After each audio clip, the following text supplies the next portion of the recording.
How about a big hand for Becca Stevens?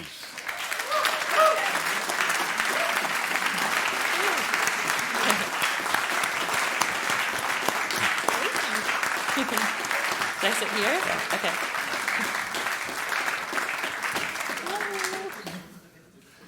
Becca, what's your favorite kind of tea? Depends on what mood I'm in and what time of day it is. But for a show, I like green tea with honey. Okay. And I saw you downstairs in the catacombs of the Bimhuis. You were walking with headphones on and doing a warm-up. Is it the same warm-up you do every time, or is it different? No, the warm-up is like very intuitive, just kind of, I'll stay in the part of my voice that feels like it needs attention. Okay. And in the headphones, it was like a meditation podcast. So it was completely unrelated. So the meditation podcast, there's somebody's talking? Okay. And what kind of things are being told here? It depends, like, what you choose, like Yeah. which one you... But that one was about gratitude. Okay. Does it differ a lot? What kind of what part of your voice needs attention for yourself? Yeah. Today, my voice is tired, and I noticed that it's particularly... so there's a thing called a break between your like registers and between your head voice and your chest voice. Yeah. And today my break is particularly cranky. So like if I'm, it will pop over the break, and so I was smoothing that. Right. And trying to find the places that felt rough and smooth them over. As you seem, when I see you perform, you seem to me like a person that it all goes really naturally. And you make it feel like, oh, I just do this, like this. I know, of course, it's for nobody. It's like that. Are you somebody who is? You know, some people have to work harder on the instrument than others. If you compare yourself with your colleagues, do you think that I have to work harder or less hard? Well, singing is the most comfortable for me of anything in music. Like it feels most like home. Yeah. Guitar feels very foreign to me. Well, you studied classical guitar. I did, yeah. But there's something, when I'm singing and playing guitar, I'm most comfortable when I have the guitar the part so well committed to memory that I don't have to think about it, and then I can go into like the kind of more heavenly realms of my imagination and not be so focused on what I'm doing, you know? Singing, it is more second nature to me than other things, but then that still doesn't cover the fact that there's all the mental stuff that happens in performance, and you can never really predict that. And I struggle pretty consistently with nerves. Right. Sometimes really bad, sometimes just normal, but they're always there. And they make, for some reason, I've noticed they make me really quiet and like a little bit depressed before I play. Yeah. So that's why I put on the headphones, and I'm very like introverted when that's happening. Okay. So, but yeah, the nerves do affect the voice, and like fatigue from traveling and things like that do affect the voice. Well, to get you in a different mood, because I promised to bring pictures, you recognize this one. What? Wow, you've really done your homework. So that's my favorite mountain. That's Pilot Mountain in North Carolina. How did you know about that? I got connections, but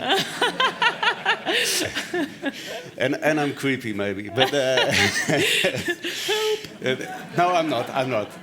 So this is the mountain from the area where you come from, and is this like a daily? Was this you lived there from until you were like 17 or 18? Or? I lived there until I was 14, and then I went to boarding school for 2 years, and then came back and lived in Winston-Salem again from 16 to 18. Right. Yeah.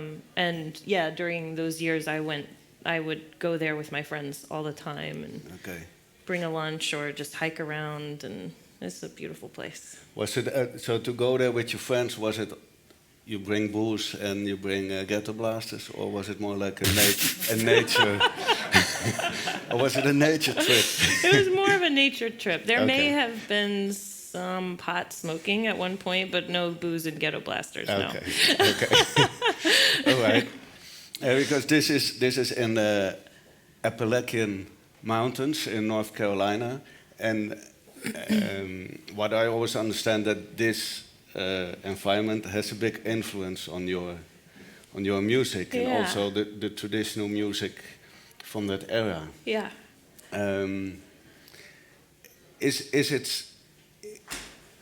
Is it possible to say, like, what is there an element that is particular from this, or is it not? Is that hard to say? I mean, that part of North Carolina, to me, I associate with like Irish folk music and bluegrass and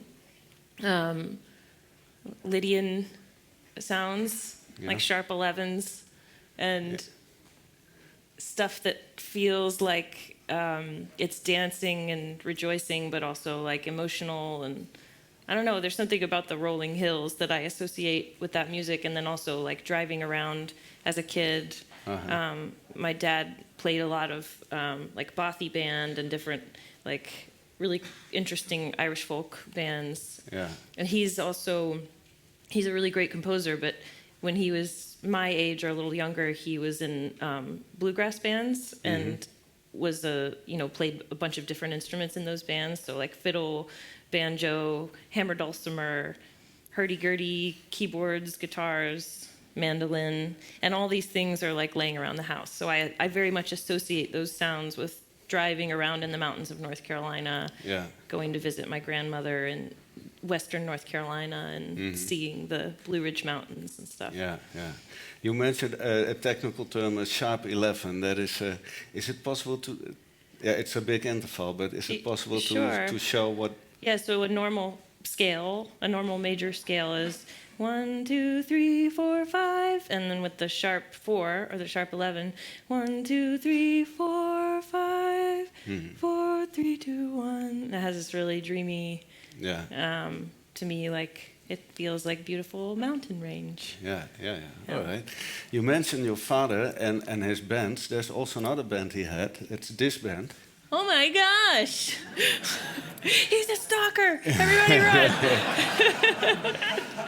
So this is your father and your mother, and you are in the middle, I think, right? I'm the baby. And your brother and sister. Yes. And you had this band. Yeah. We can explain a lot about it. We can also listen to it. Oh no! This tune starts with your brother, and then you come in. How did you know that? That's my dad on key bass. Yeah. Oh, on the key bass. It's all on the keyboard. Yeah. Right. I got a little sister, Becca is her name. It seems that she's been winning in the family game. She throws around my stuff, makes me look like a slob. But does she get in trouble? No, sorry, Bob, because I'm cute. Like Shirley Temple. Yes, I am cute and I'm the youngest. And I always get my way. And Mommy loves me best, so listen up when I say that I am cute. Like a beagle puppy. My daddy never spanks me. All right.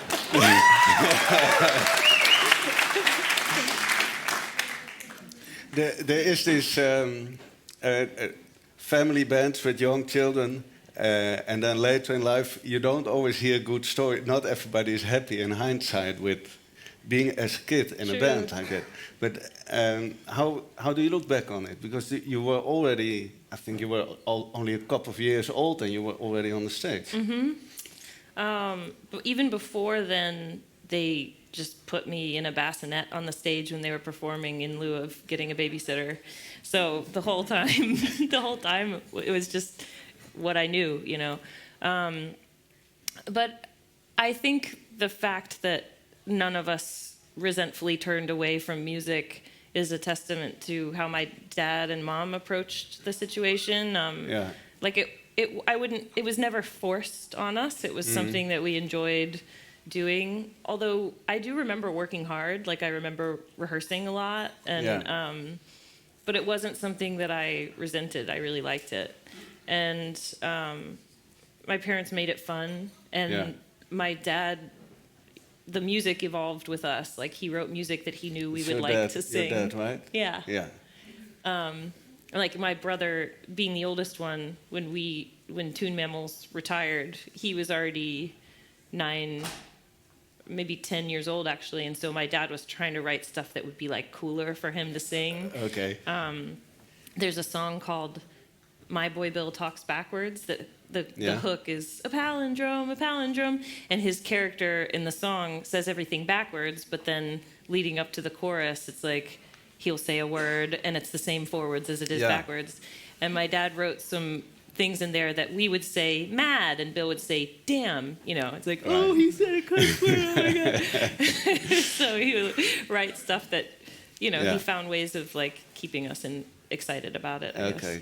And for a composer of choral church music, that must have been a thing. All right. This is your brother actually, Bill. Yeah. Wearing a North Sea Jazz T-shirt, Wow. so and having almost the same pose as your dad. So that's. I think I gave him that shirt. Oh, you gave him it. Yeah. I thought so already. Okay. And there was a little period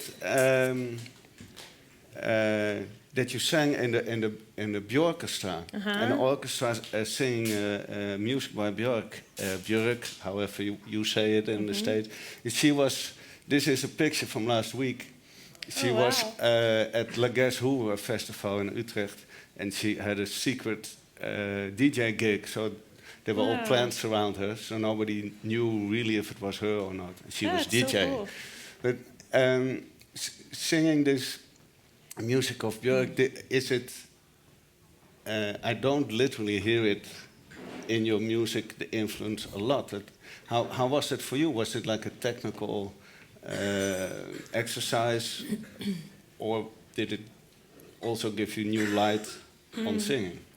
I'm a huge fan of her music, and so it was an interesting challenge for me to figure out how to approach that band to maintain the integrity of her and what she does and her music, but also to approach it in a way that it didn't sound like I was trying to mimic that.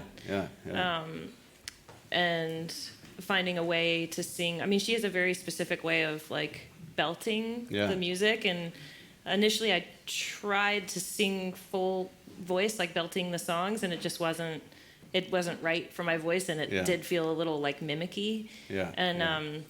I actually learned a lot.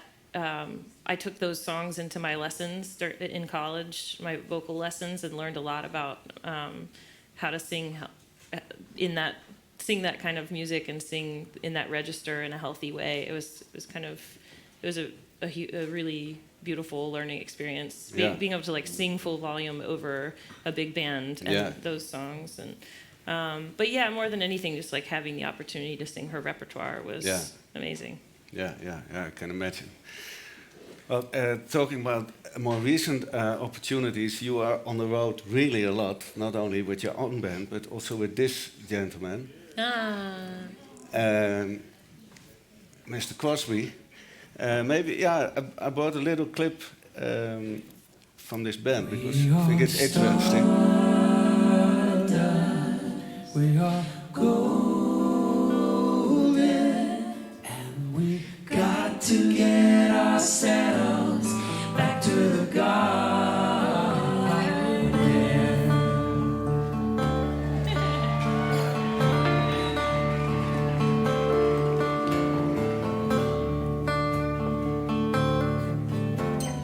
Then can I walk beside you? I have come here to lose the spark.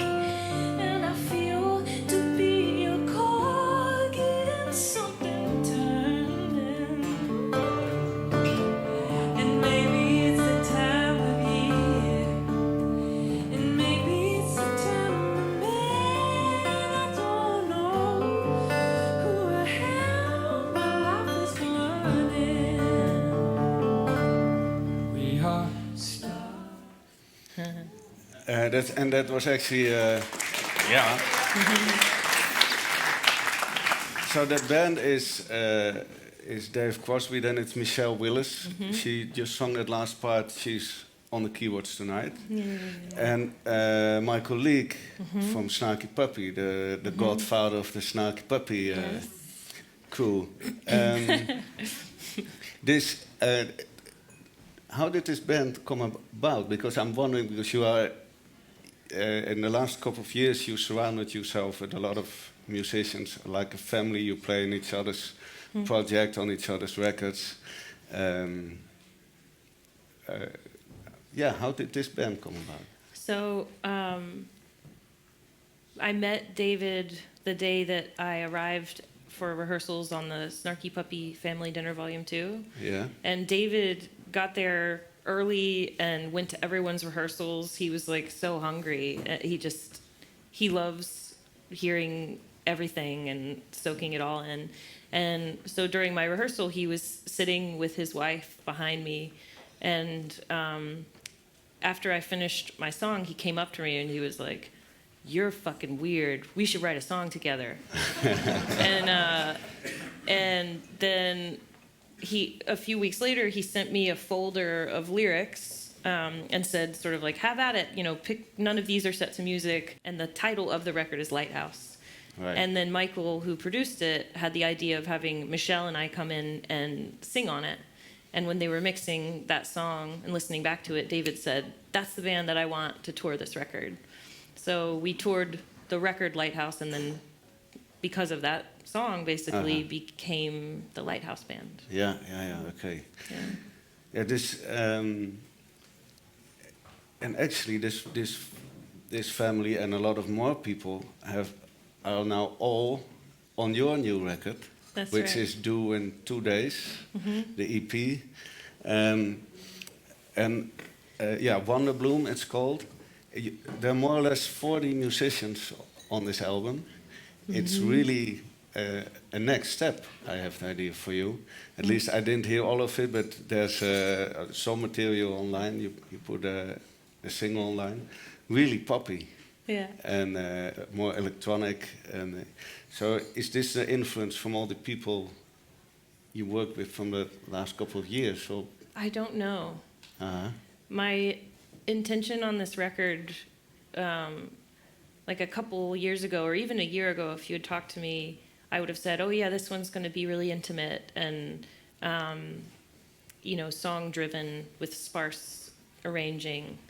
And I don't know how I ended up doing the exact opposite, but I do know that in the process, one of my like common goals that I kept coming back to was to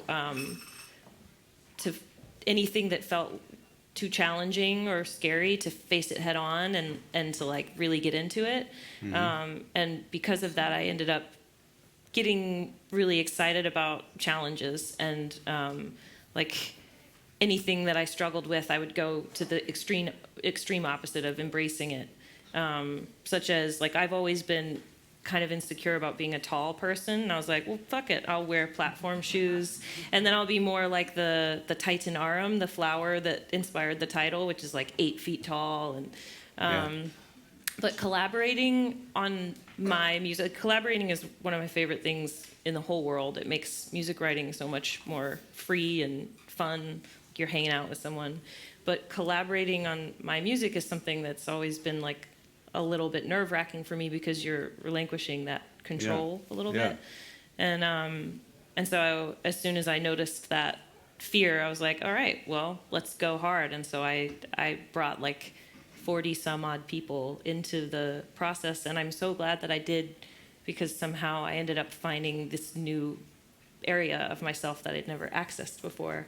It's more fun. It's like a more joyful part of my personality that I don't think comes out in my music that often. Yeah. I have.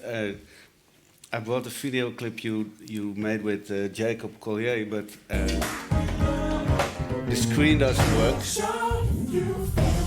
But check this out. It's on YouTube. It's called Bathtub, and the clip is. I think that's also that. but you made it in a couple of years' time or something. But it's full of stop motion, and you Yeah. are together dancing in the garden, and crazy and wild and really funny. Oh, So that is this part that came out. yeah. Yeah, that we did all the stop motion ourselves, and it took forever. It was like, hundreds and hundreds of pictures. So we would just work on it every time we saw each other over the course of like a year and a half or something. Yeah. And then choreographed the dance moves and did them in the street and had to be like, okay, stop the camera when cars would come and stuff. It was fun. Yeah, good. Okay, because the record is really produced, and here you see this is you with Nick Hart And Michelle. and Michelle behind the mixing board, working hard on making the record. We look very tired. It's a really a produced record. Are you going to play a lot of the new music tonight? We're going Or to is it a mix? play, I think, 6 new songs tonight. All right. Yeah, so all the songs from the EP and then one more that's not on the EP. Okay, From the LP. really good. Okay, Yeah. and the EP is due in 2 days. So Yeah, I love this picture because it captures the. I feel like I was there for every decision that was made on this album in a way that was very empowering. Like Nick was amazing at including me in even like the very mundane engineering details. Like I learned how to do everything, and I feel like now I could make an entire record on my own if I wanted to. But it was very much a co-produced, co-engineered, I would even say co-mixed record. Like it was a very empowering experience, and even though it does sound more produced because of all the time that we put into it, it's just as much me. yeah. Yeah. So actually, the collaboration worked both ways. So you received a lot also. Absolutely. Yeah. Okay, good. Thank you, Becca, for this Yay, chat. thanks. And Yeah. the concert will start whenever the band's ready, within a couple of minutes, 10 minutes. You can get a drink quickly, and then I wish you a lot of fun with Becca Stevens. Thank you, Koen. Thank you. That's nice. Thank you.